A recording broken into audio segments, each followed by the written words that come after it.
नमस्कार साथियों, मैं हूं योगेश और आप देख रहे हैं मेरा यूट्यूब चैनल योगेश राजस्थानी।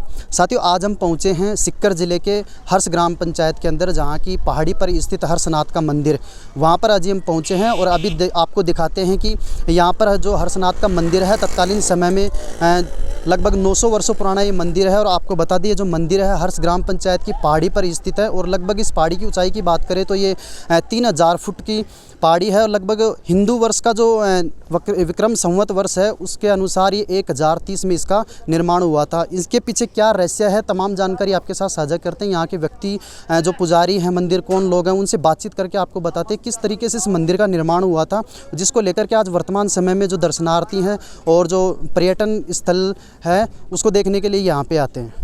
पहुंच चुके हैं मंदिर की सीढ़ियों के अंदर। आप देख सकते हो कि तत्कालीन समय में जो मंदिर बनाया गया था वो किस तरीके से बनावट की गई है। वर्तमान समय में सीमेंट के आधार पर जो वर्तमान मकानों की बनावट की जाती है, आप देख सकते हो पत्थर, जो मजबूत पत्थर का यहाँ पे प्रयोग किया गया है। और चूना जो है उसके माध्यम से इस मंदिर का निर्माण किया गया। आगे क्या आप देख सकते हैं, यहाँ पे मंदिर जो है बनाया गया था। अभी वर्तमान में किस तरीके से आप देख सकते हैं इसकी हालात जो है, इसमें लिखा है विरासत को संजोग कर रखे और गौरवान्वित अनुभव करे। भारतीय पुरातत्व सर्वेक्षण, भारतीय पुरातत्व सर्वेक्षण जो है उसके अनुसार ये कहा गया है कि जो विरासत है, क्योंकि तत्कालीन समय में बनाया गया था, हिंदुओं का ये प्रसिद्ध तीर्थ स्थल हम इसको कह सकते हैं।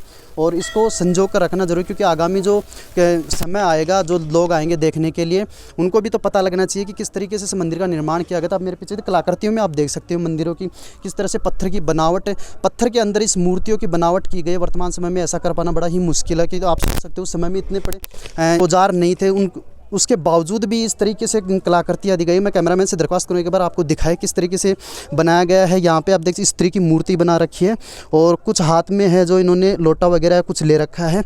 बारीकी से इस तरीके से बनावट की गई है कि वर्तमान समय में ऐसा बनाना बड़ा ही मुश्किल काम है।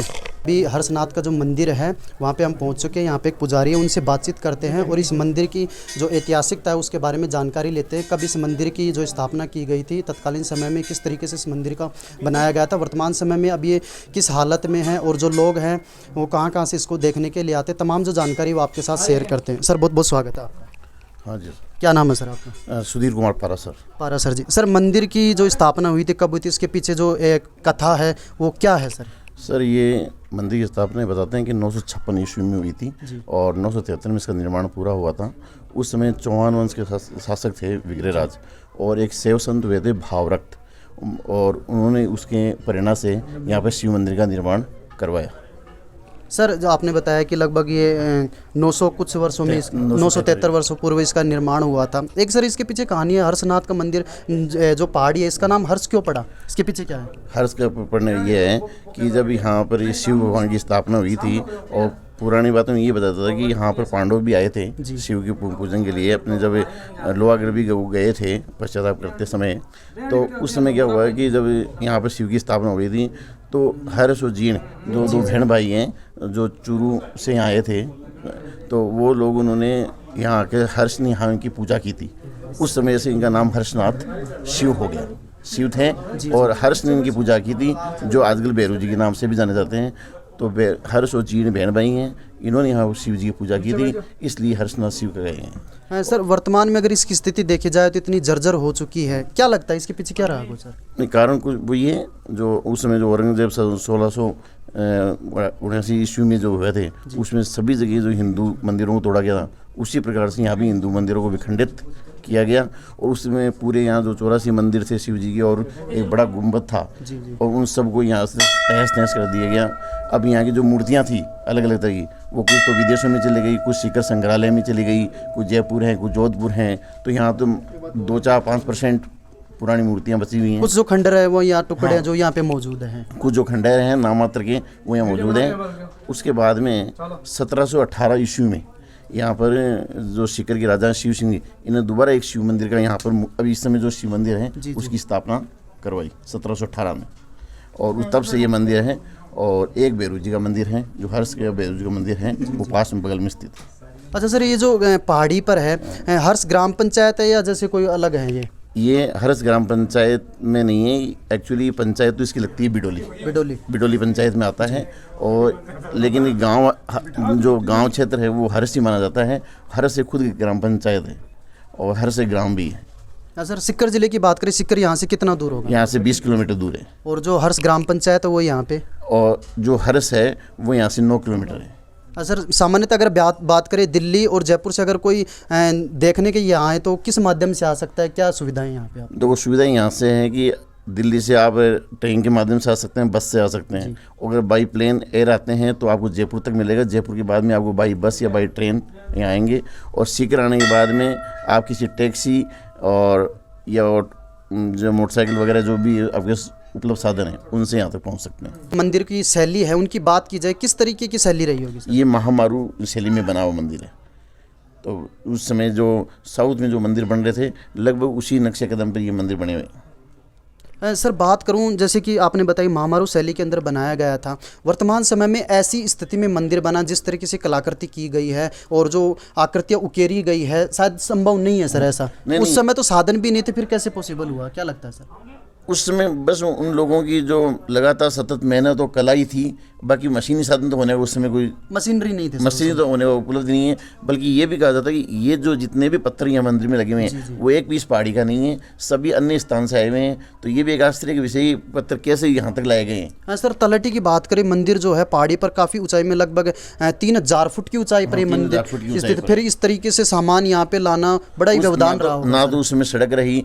कुछ लोग ये बताते हैं कि लोगों हाथों को पकड़ के हाथों में कांख में डाल के लाए हैं, कुछ बताते हैं हाथियों पे लाए हैं, लेकिन वो किस तरीके से किन मार्गों से लाए हैं ये आज भी एक जो प्रश्न चिन्ह है, अभी खोज का विषय ही है कि किस तरीके से ये पत्थर यहाँ तक पहुँचे। जी सर, मंदिर के जो दीवारें हैं चूना से बनाई गई है, तत्कालीन जो पत्थर थे मजबूत उनसे बनाया गया है। इन पे जो आकृतियाँ उकेरी गई हैं, हम इनसे क्या कल्पना कर सकते हैं कि ये जो आकृतियाँ हैं तत्कालीन समय के रहन सहन, परिवेश या आदमियों के बारे में क्या बताते हैं? ये भाई मंदिर के बारे में तो यही है कि इन शैलियों में तो बने भाई जो इस भगवान की जो अलग अलग नृत्य करते हुए हैं और उनके युद्ध के लड़ने के हैं, वो सभी तरह के दृश्य हैं ना, वो पत्थर पे बारीकी से उकेरे गए हैं।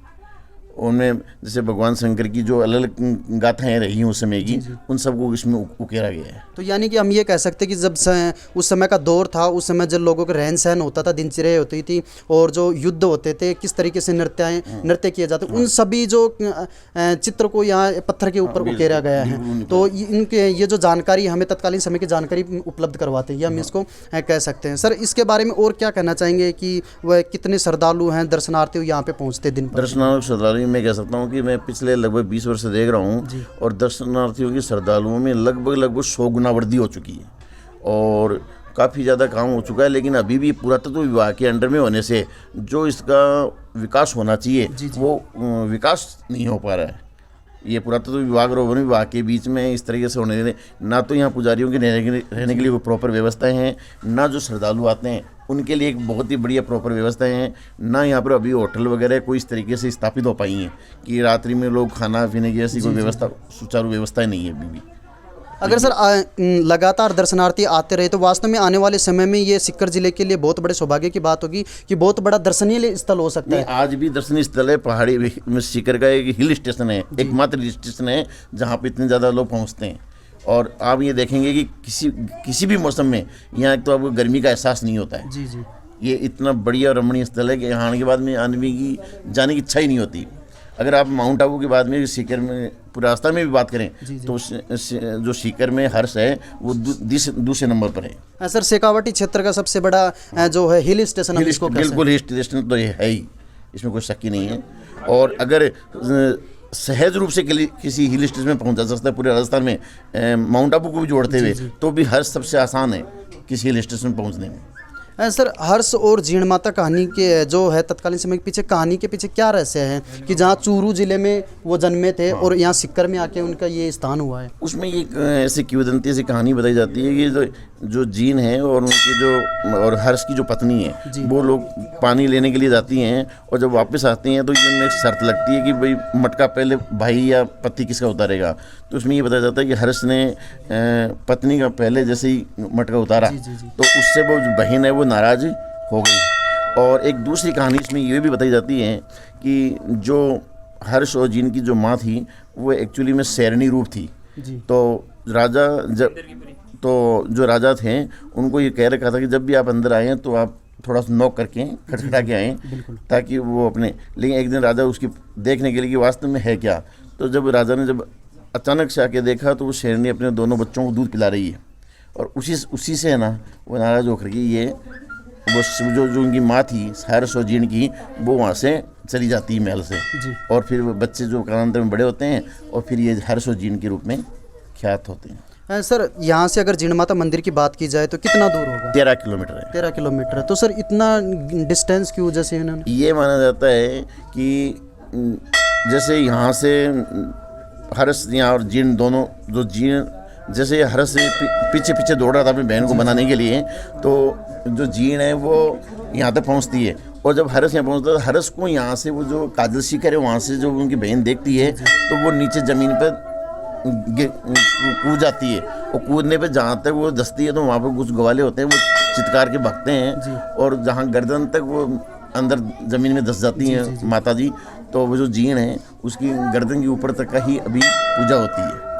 और हर्ष यहाँ पर भैरव के रूप में फिर हर्ष जो है वो बावड़ी में कूद गए, ये होगा। तो ये जो आप देख सकते हैं कि तमाम जो जानकारी इन्होंने बताई है कि किस तरीके से तत्कालीन समय में जो हर्ष और जीण थे यहाँ पे पहुँचे थे और उनके बीच में नाराज़गी हो गई थी, जिसको लेकर के दोनों लगभग 13 किलोमीटर की दूरी पे एक जीण माता मंदिर है, वहाँ पे जीण चली गई थी और यहाँ पे जो हर्ष थे वो यहाँ पे रह गए थे। अगर दिल्ली और जयपुर से आ रहे हैं तो बस के द्वारा, ट्रेन के द्वारा सीकर तक पहुँच सकते हैं, और उसके बाद में आप बाई बस के द्वारा या हर्षनाथ की पहाड़ी पर पहुँच सकते हैं। जैसे कि इन्होंने बताया कि तत्कालीन समय में औरंगजेब जो थे वो कट्टर विरोधी रहे हिंदुओं के, तो उन्होंने तत्कालीन समय के जो मंदिर थे उनको तोड़ दिया था, और उसके जो साक्ष्य प्रमाण है वो यहाँ पे भी मौजूद है।